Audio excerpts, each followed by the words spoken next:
When it comes to heat stress prevention, OSHA's water rest and shade guidelines are really just the start.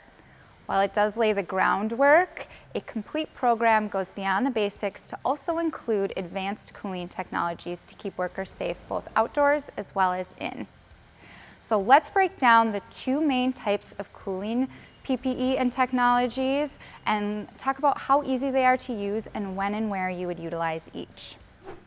So let's start with evaporative cooling technology. Evaporative cooling technology is going to be ideal for someone working in an environment with adequate airflow and also low to moderate humidity levels.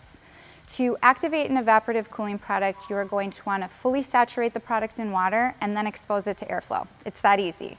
Once activated, you're going to get up to 4 hours of cooling with that product.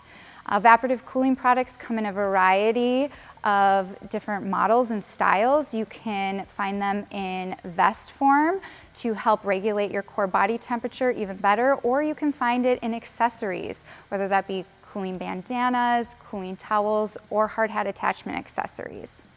There's one additional type of evaporative cooling technology that I wanted to touch on, and that's dry evaporative technology.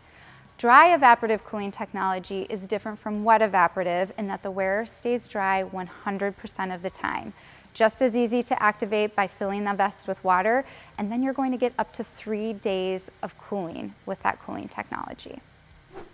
Moving on to phase change. We know it's not a one-size-fits-all approach, and there are workers in a variety of different environments. Those who are working in high heat environments like manufacturing, foundries, bakeries, to name a few, or those who are wearing layers of PPE and do not have access to airflow are going to benefit from a phase change cooling technology. What's great about phase change is regardless of environmental variables, once activated, it's going to stay cool for between 2 and 4 hours. Now, phase change packs are easy to activate. You simply soak them in a bucket of ice water, put them in a refrigerator or a cooler for up to 15 minutes. And as I said, once activated, you don't have to worry about humidity or airflow. You can wear it under your PPE and you're going to stay cool for 2 to 4 hours.